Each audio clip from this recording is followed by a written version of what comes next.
Time to wake up. It's Saturday morning. Find some milk and cereal. Grab a bowl and spoon. No, a bigger spoon. Head to the living room and take a seat on the floor while Joseph and Chris present to you Saturday Morning Cartoon! Hello everybody, welcome to Saturday Morning Cartoon Boom!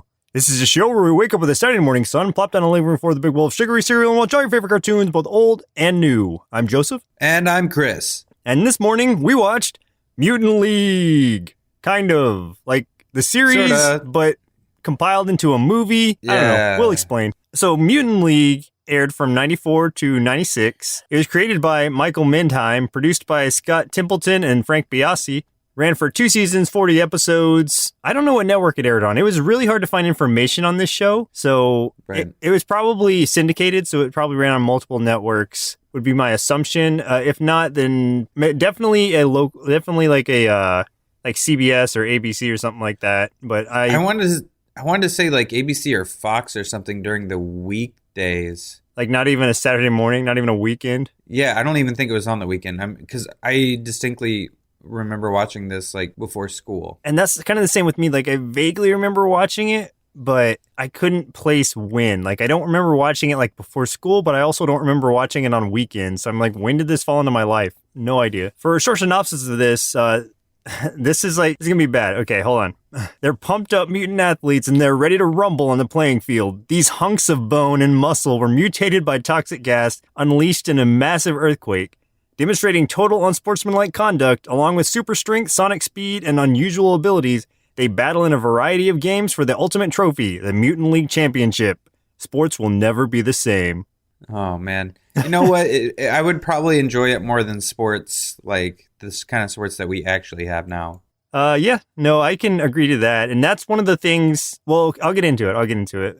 Who were some of the actors in this show, Chris? So, for the voice actors, we had Bones Justice, voiced by Roman Foster for Season 1, and then Doug Stone for Season 2. Then we have the Razor Kid, voiced by Rich Bulloid for Season 1, and Jerry Lee for Season 2. Sherry Steele, voiced by Katie Starr for Season 1.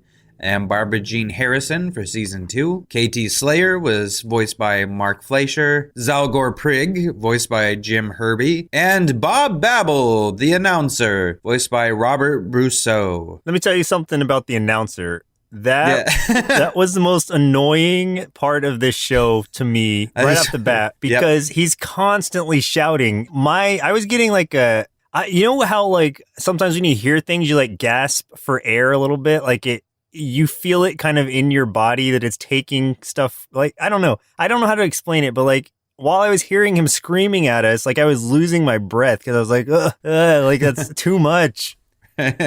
He's just like, Bob Babel here. Yeah. And voiced by Robert Brousseau. We're watching the Mutant League. But it's that constantly, and if it was like an every once in a while, like maybe 5 to 10 second spot, that'd be fine, but it was like whole 5-minute stretches of him reading like that, and it's like, oh god, this is annoying. I'm gonna have so much to say about that guy once we get into this. Fantastic. So actually, what memories do you have of the show? You said you remember watching it. Yeah, I definitely I remember liking it for the most part as a kid, other than like some of it grossed me out because it was kind of gory for a kid's show. Sure. Honestly. And there were times that like it kind of made me queasy and got to me a little bit, but I liked the characters and stuff.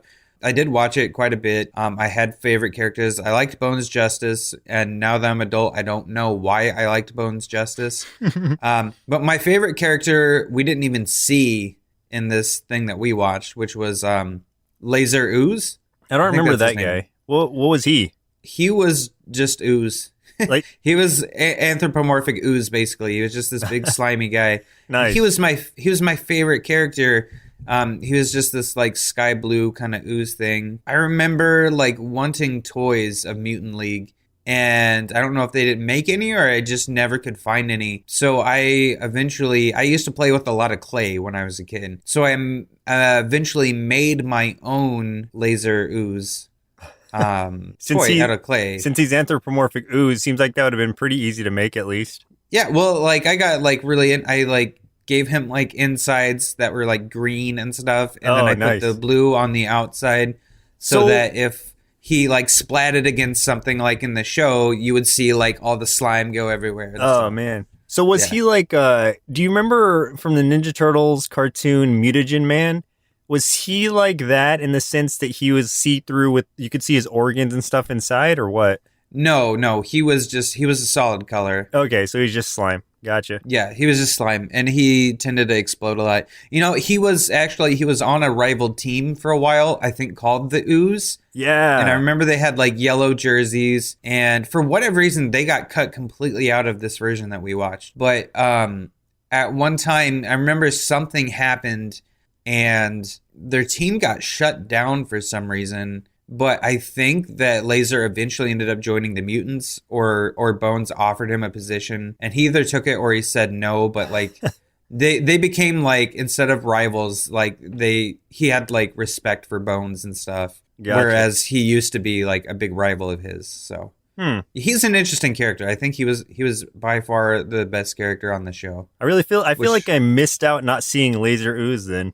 I think I gotta make sure that's his actual name. But I'm like 99% sure. Okay, no, I was wrong. His name is Liquid Laser. Liquid Laser. Okay. Team captain of the Ooze. His name's Liquid Laser. Oh. Yes.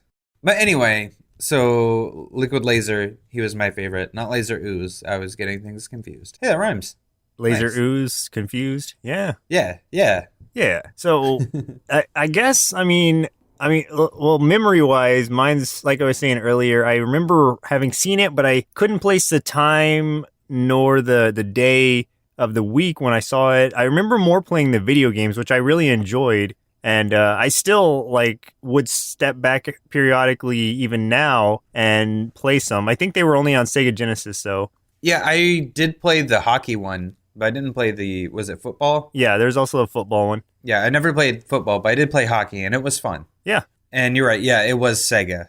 Yep. And so I guess let's go ahead and jump into, I could say the episodes because really what we watched it's impossible to find these episodes anywhere. They were never released on home video. Did you have any marshmallows? Well, no. For one soggy, stale, pretty gross marshmallow in our big bowl of Mutant League cereal. This show was really hard to find information on, and I guess there wasn't a lot interesting about it. The only VHS release that it had was this compilation of a few episodes into a 69-minute movie, and that is what we watched for today's show because we could not find anywhere, like not to purchase, not to rent, not to stream, nowhere did this show exist in the chronicles of the internet. Like, crazy. It's crazy to even think about that. Like, I even looked through Reddit, like the pit of the internet, and I couldn't find any way to locate these episodes. Man, I went into the dark web and couldn't even find it. Right. Like, you would think that'd be a perfect place for Mutant League, but no. All that we were able to locate was this movie that was a compilation of maybe 4 or 5 episodes, and it was continuous episodes. There was continuity to it. Like, it was all leading up to a certain thing. Kind of. Yeah, but it also leaves out some big parts of the show. Like you said, the other teams that were there. Like, there were maybe, I think there were like 4 actual teams. I'm going to look. Yeah, there was definitely, like, I think we only saw 3 in what we watched, but there was at least 4 for sure, because like I said, the Ooze was a team, and it was completely cut out of the version of this thing that we watched. So there were the Midway Monsters, which is our main team, with Bones Justice, Razor Kid, Mo and Sputer, the Troll Twins, and Dark Star, who is just a tough, like, hybrid mutant. And then there was the Slay City Slayers that was... headed by KT Slayer and had some other random people in it. That was owned by Prig. And then the Derangers, the Screaming Evils, the Ooze, and that's it. So there were, I guess, a total of 5 teams. all 4 of the other teams mentioned, I believe, were owned by Prig. So the reason that the Midway Mutants were the underdog is because they were their own team owned by a different owner. Yeah, right. I thought there was another one called like the Madmen or something like that. There's a character called like Mad Man or Mad Dog or something.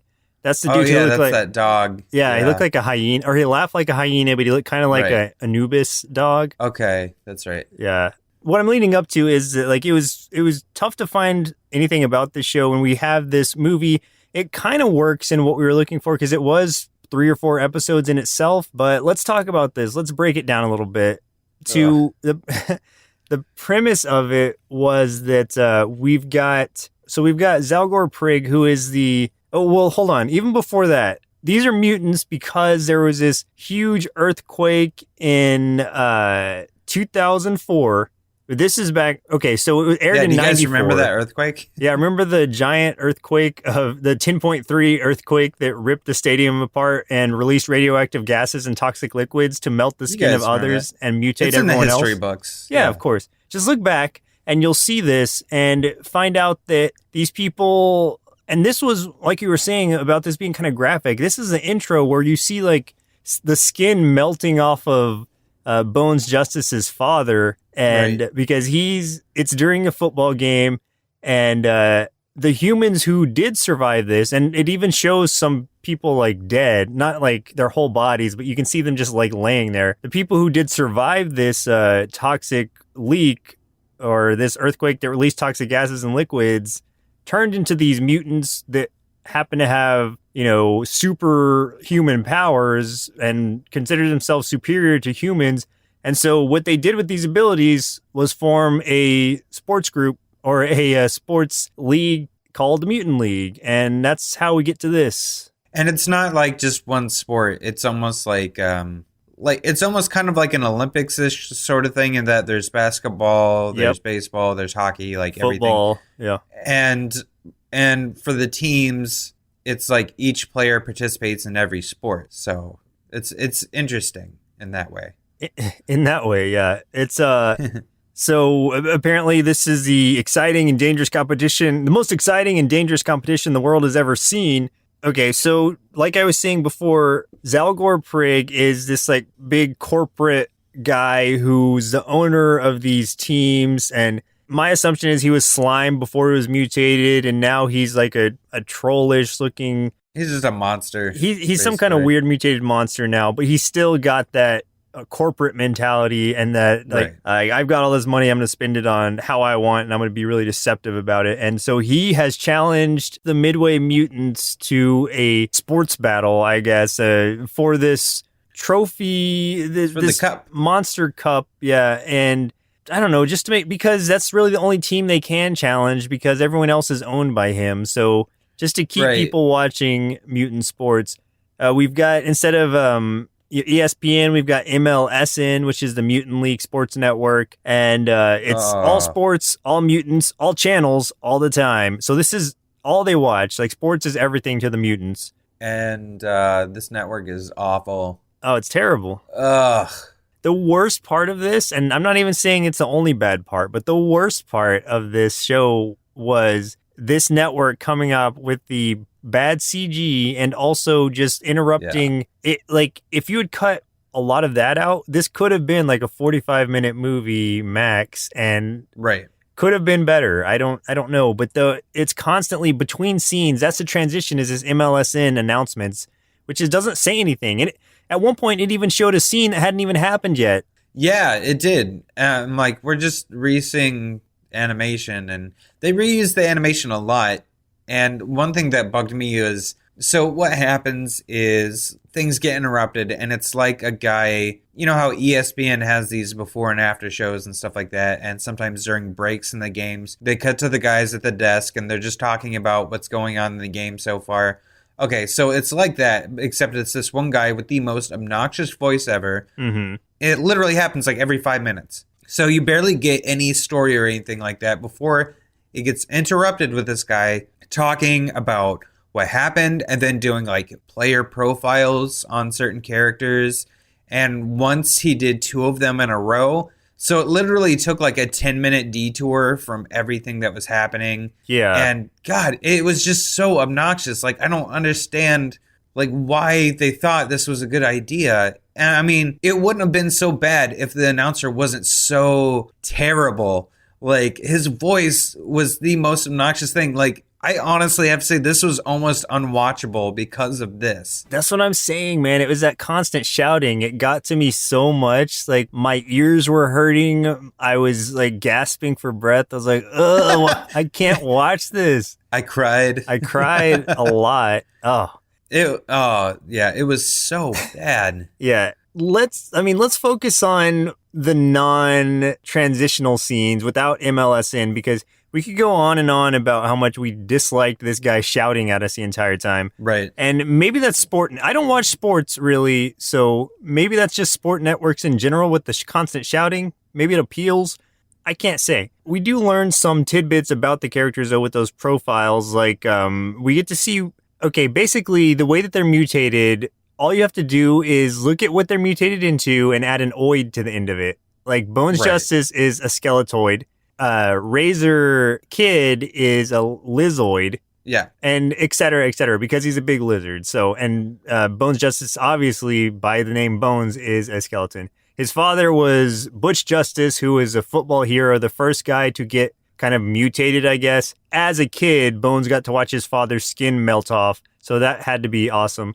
And then his skin melted off too. Yeah. There. And then he's not like a traditional skeleton. He's a buff looking skeleton with really thick bones and like and cool shades. His chest is huge. It's like almost like armor plates. Yeah, like, more of a carapace dinosaur or something. Like like big giant things like on his chest, and like he doesn't have like ribs like a skeleton does. Like they're all connected. Like it's all like solid, you know? Oh man, let me tell you for a second something that made me laugh before I forget it because I don't want to. The human person in this, Shelly, I think her name was. Steele. Yeah. Shelly Steele. She's a reporter for the human side, so we know just from her that humans do still exist. This earthquake, I guess, only hit this pocket of the world, and they've just kind of sectioned themselves off to do mutant sports things. But we still have a human reporter coming in, and what's funny, and we don't get to see it in these episodes because we kind of do, I guess, but she is actually a love interest of Bones Justice. And that cracked me up. The fact that not that he's interested in her, but she falls for him. Yeah, he always wears sunglasses, which is stupid. He wears these sunglasses, and when he gets angry, his eyes like light up. glow red. But these sunglasses are always on, though. Never takes them off.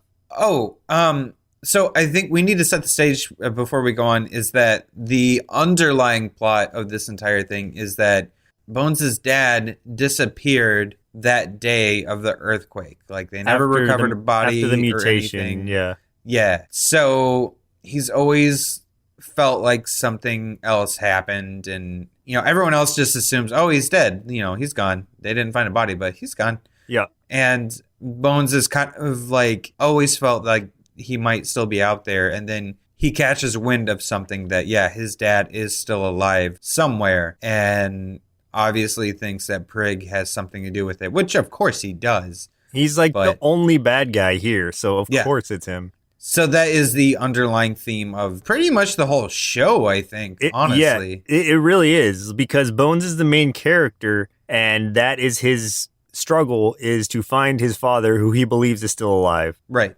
And so going into this, I mean, a lot of it is just them going through these individual sports. I think they play maybe, 5 or 6 different sports? They play 5 sports. Yeah. They're going through them. We don't have to go through them all individually. We can just point out some things about them that were of interest.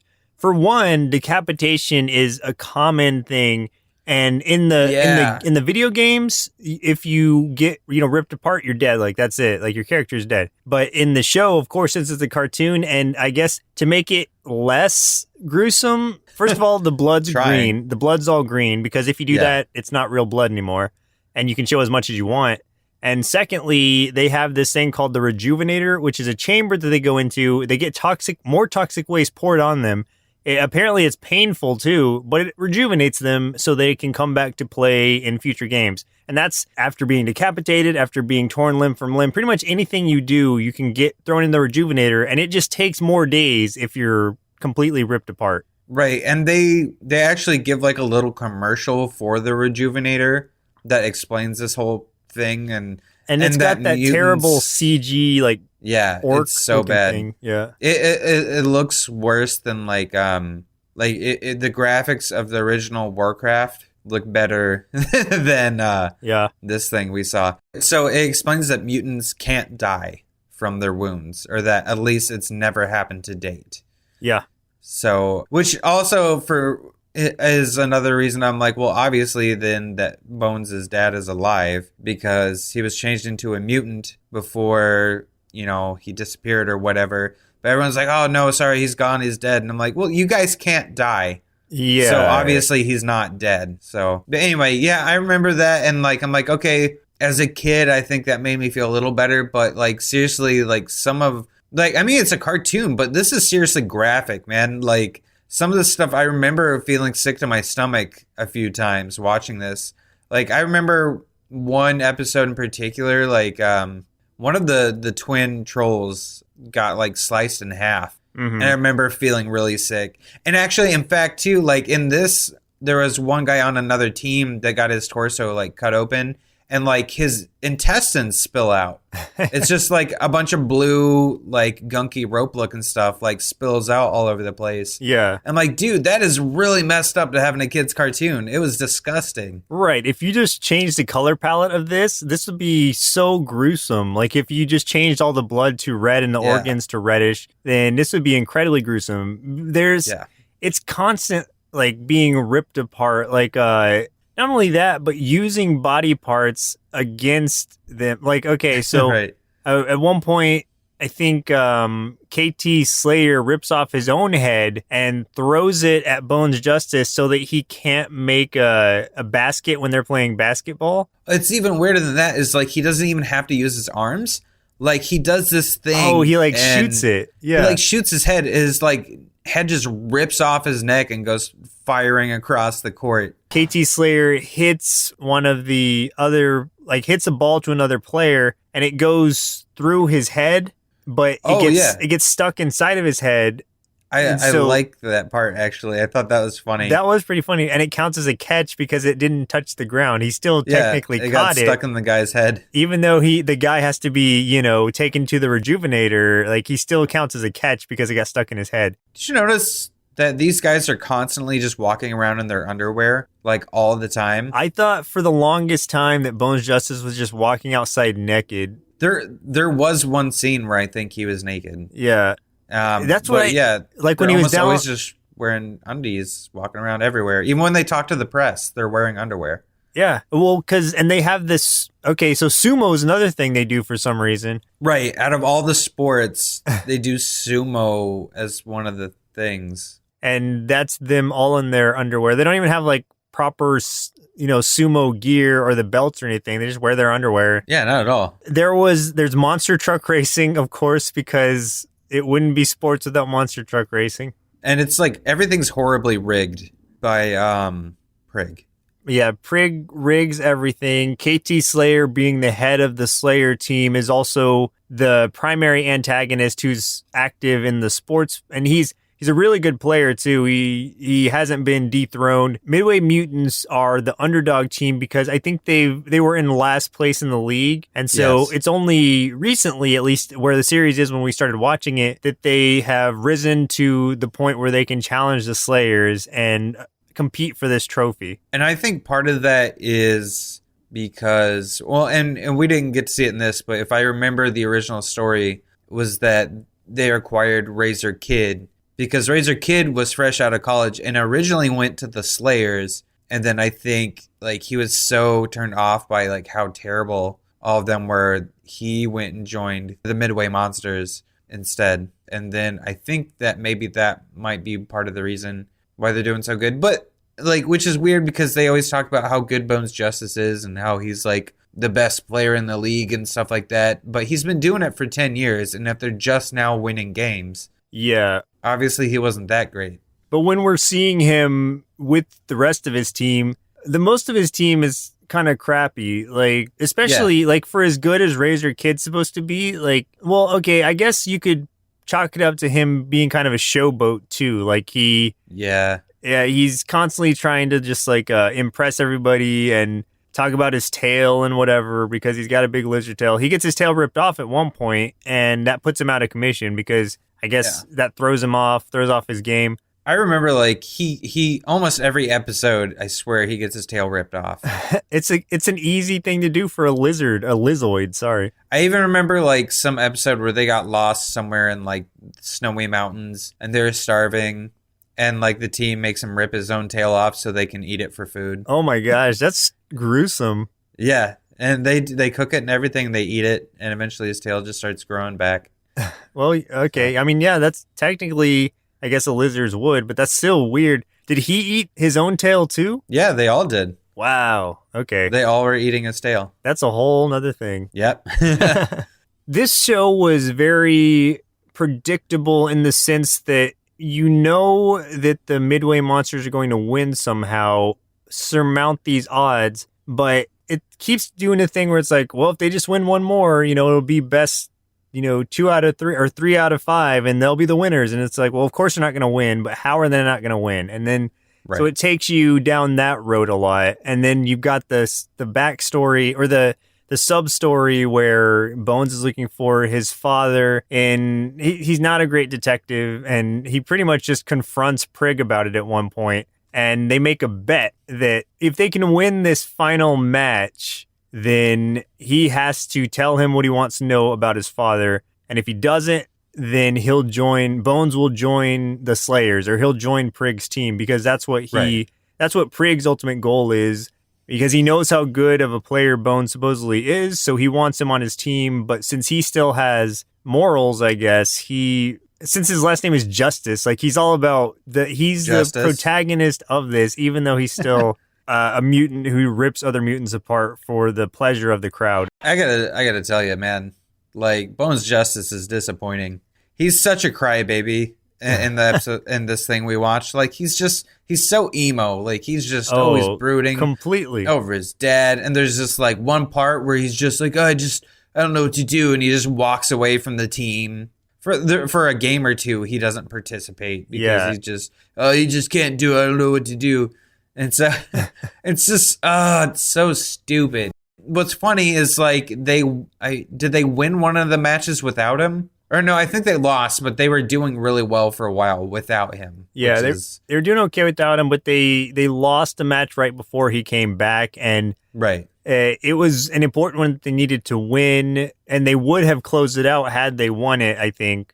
Speaking of him being emo, like at one point he goes, like he walks in his underwear or naked, one of the two, down to the creek, and he's skipping rocks. Oh, yeah, he is. And it's like, oh my gosh, this is not Dawson's Creek. This is Mutant League. Like, what are you doing? It was so stupid. And then the last game, he gets quote unquote injured because it was the basketball game, and then KT Slayer shot his head, hit him in the back. And I'm like, dude, like all he did is he got hit in the back. There was no visible damage. He lost no limbs. He didn't have any cracks in his bones or nothing. Where, other players are constantly getting limbs ripped off, and he's just like, oh, I can't go on. Yeah. And he has to not play the rest of the game. I'm like, really? Really, dude? You got like the wind knocked out of you, if that's even possible, being a freaking skeleton, and you can't play the rest of the match. But of course, because he is the main character, so it comes down to like a foul at the very end, and they're tied. Oh, and then Prig is like, because the person who got fouled was decapitated, so he couldn't go on. So they're like, all right, we get to pick somebody on the bench to do it according to the rules. So we're gonna pick Bones Justice. Why would he pick Bones Justice? Why would this was Prigg's choice too, I think. So Yeah, it was. why, knowing that he's as good of a player as he supposedly is, and he only got hit in the back with the head, he's had time to recuperate. Why would you pick him? That was the worst decision a villain could make. Because they thought he was seriously injured, even though he showed no damage whatsoever. He just sinks the ball easily. Like, not even like...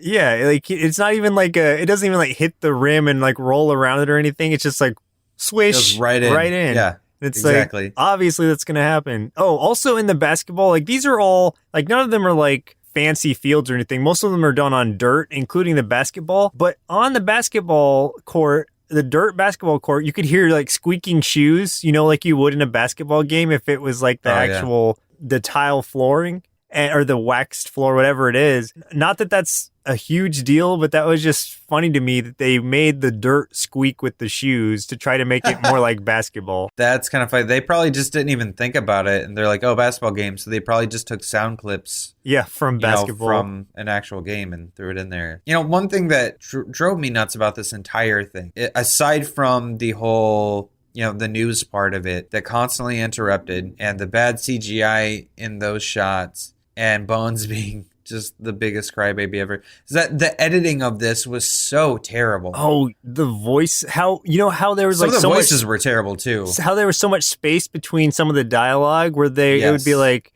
say something and then pause and then they would respond. It's like, come on, it's not even like tightly compacted. Yeah, the editing was awful. And one of my favorites was, I think the very first game was a football game, and for the very beginning, you're hearing a crowd cheer, but there is not a single person in the stands while the game is going. And there's 4 players on the field, and that's it.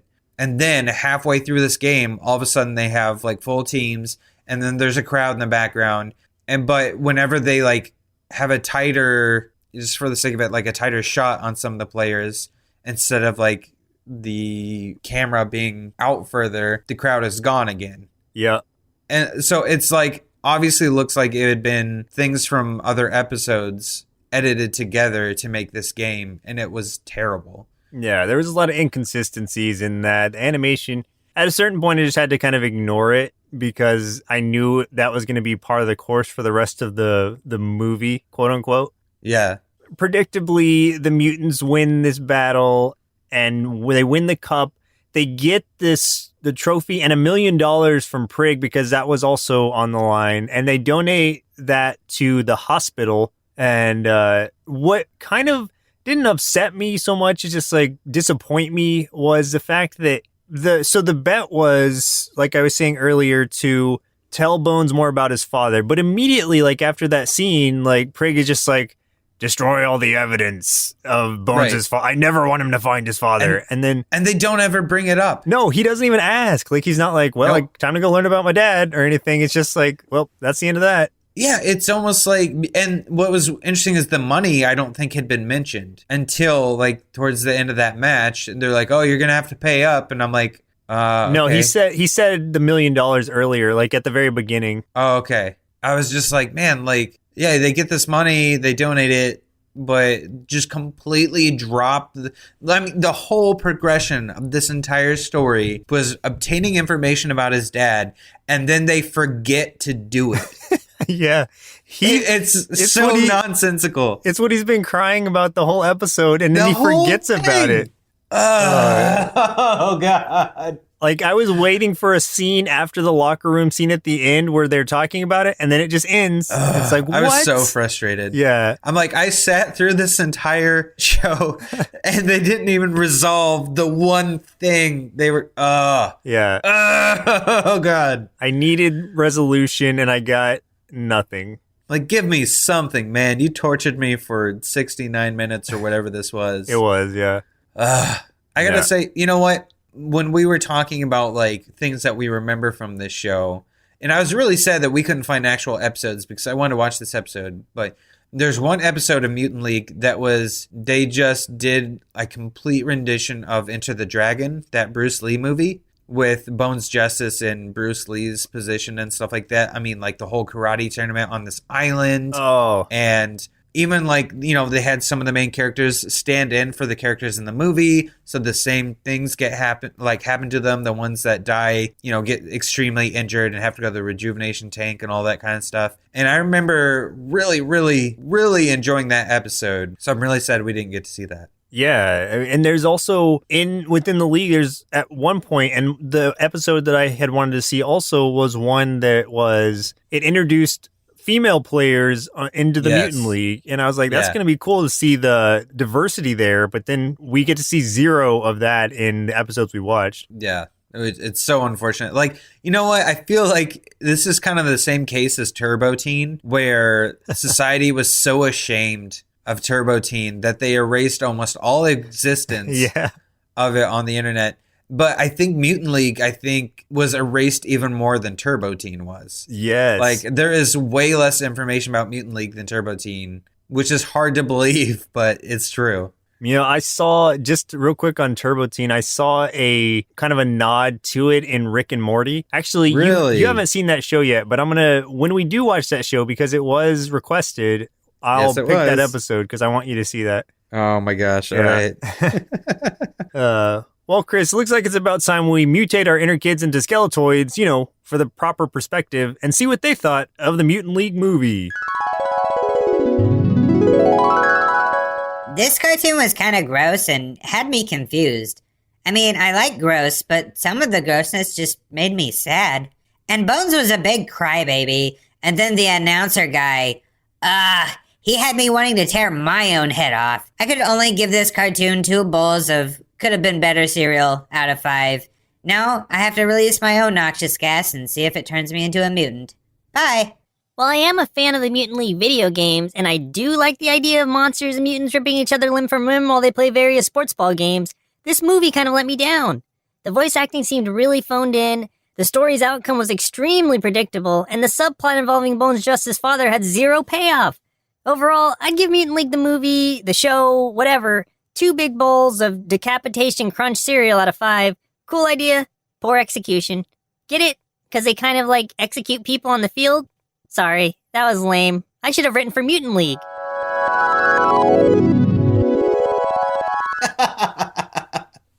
Okay, your kid I like that. Good job, kid. Oh, I shouldn't have laughed at that so hard, but I did. It's already happened. It's too late. Don't encourage me.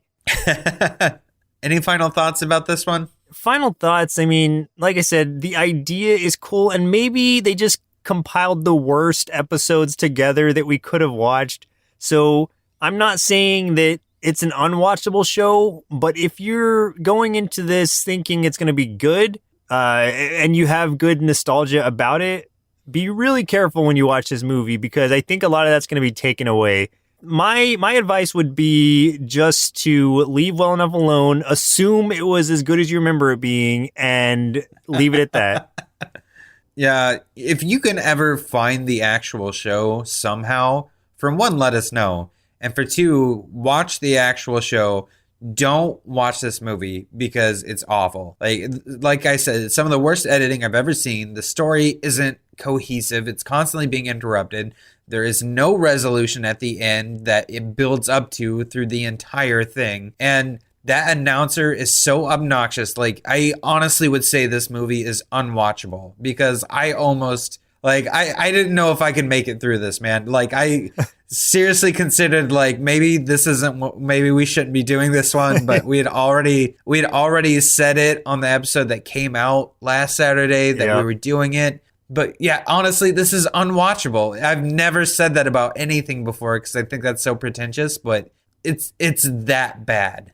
So don't do it. And like the reason I gave this a 2 instead of a 1 or even a 0, like I gave Turbo Teen a 1, is because I know that without the horrible editing of this quote unquote movie, and without that announcer and stuff like that, that the TV show was better. But because this was episodes of the TV show edited together, and seeing like how some of the characters talked and stuff like that, I'm like, okay, the show was definitely not as good as I remember it being, but it was better than I knew it was better than what this movie is that we watched, because they sabotaged themselves making this thing. Completely. Like, it should not have been made. And this is the only home video release that there is of this show, is this compiled movie. So if anybody out there like has the actual show somewhere and not this piece of hot garbage, let us know, because I'm really interested in seeing the actual show. Who suggested this, by the way? This was something you suggested a long time ago. Oh, okay. Like you suggested this in like October for our Halloween thing. Oh. But then we were like, no, it's sports. Let's save it for Super Bowl, Sports Bowl, whatever it is. Right. Yeah. Oh, I'm sorry. I'm so sorry. Yeah, I blame you for this. This is a terrible idea. I blocked that on my own mind. I forgot. Oh, man. I'm ashamed. Yeah. I'm sorry if anybody is a big fan of Mutant League, but I appreciate what you had. Still love the video games, but do not watch this movie. If you like Mutant League at all, do yourself a favor. Do not watch it. Yeah, just appreciate your memories of it. Yes. Well, listeners, it looks like our milk supply is now run dry, so it's time for us to say goodbye. Next week, we'll be watching Mysterious Cities of Gold, submitted via email by Shane. What is that? I've never heard of that. I haven't either. So this will be brand new and interesting for both of us. Awesome. Maybe. It's got to be better than Mutant League. That's going to be my new... Probably. I know. That's going to be my new Slimer and the Real Ghostbusters is Mutant League. I forgot about how bad that one was, too. Ugh. Oh, boy. Yep. We do it for you guys, so you're welcome. Well, once again, I'm Joseph. And I'm Chris. And we'll see you next Saturday. Presented by Nerdsloth, a place for lazy nerds. If you like what you heard, consider donating at patreon.com/nerdsloth so we can continue bringing you quality shows. Be sure to also leave us a review and share your favorite episodes and clips on social media. If you're looking for more content, visit us at nerdsloth.com.